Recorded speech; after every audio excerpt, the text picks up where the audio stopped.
not happy recording it because I tried recording it and then for some reason audio was not recording, so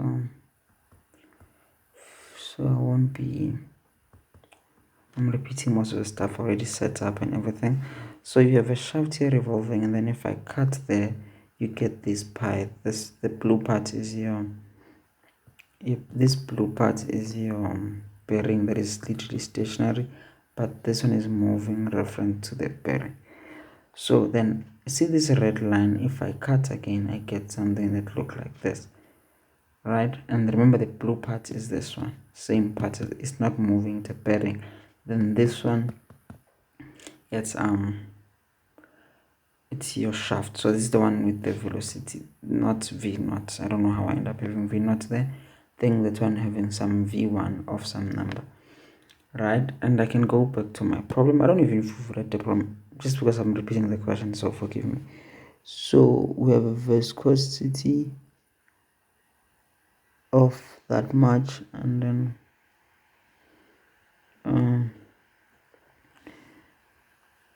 shaft flow parallel estimate. Then we have that omega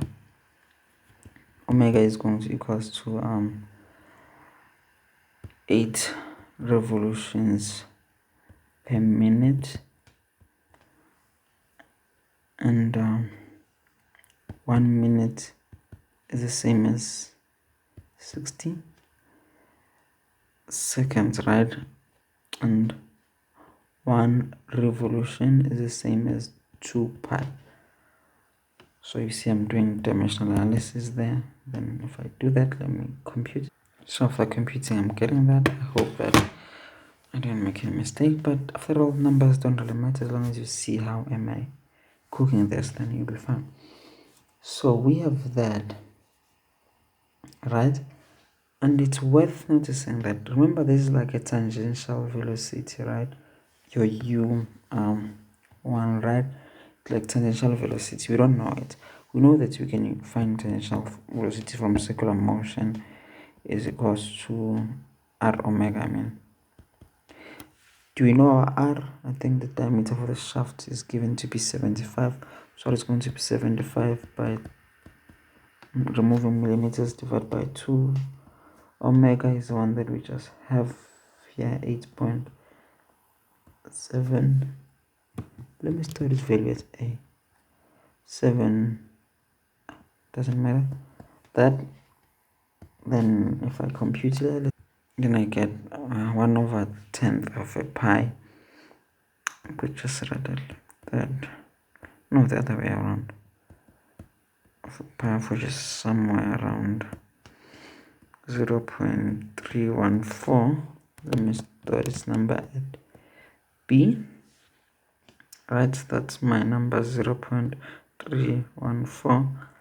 I hope I didn't make a mistake. This is meters per second, right? I should have space to put unit.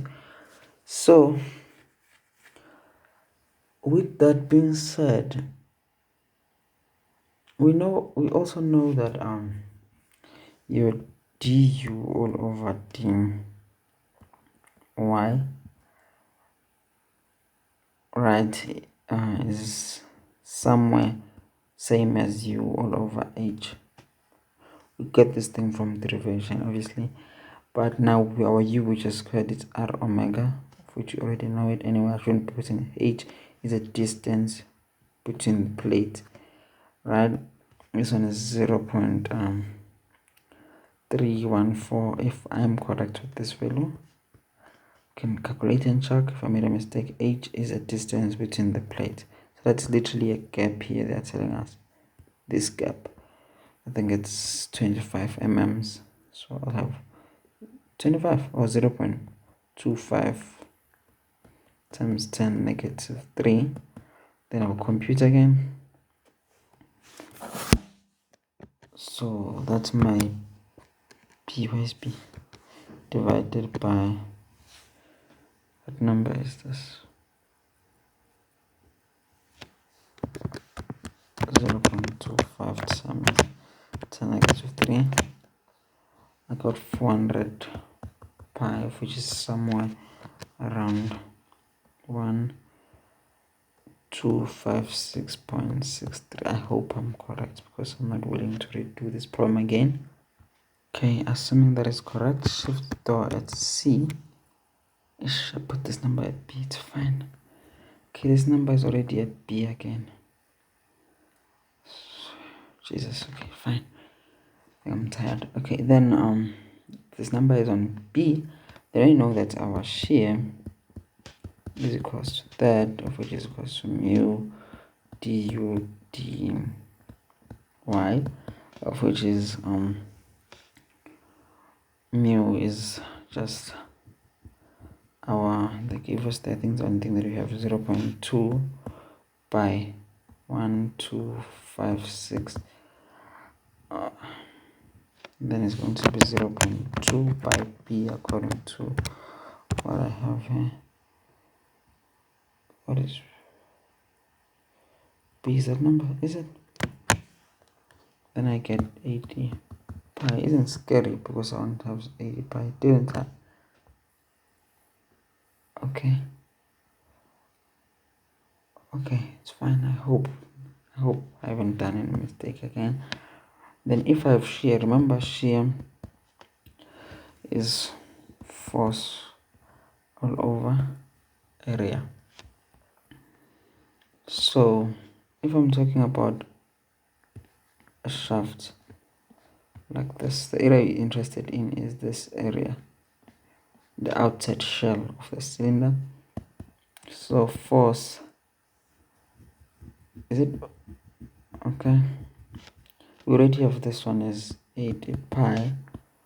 Force is let me say torque is equals to force by R. So if I'm interested in torque, I can write torque all over R is equals to is equals to F. So instead of F, I can write torque all over R all over A. Okay, so 80 pi. Please just understand how am I thinking about the problem, not numbers, because I don't even trust my calculations right now at this point. I think I'm tired. And then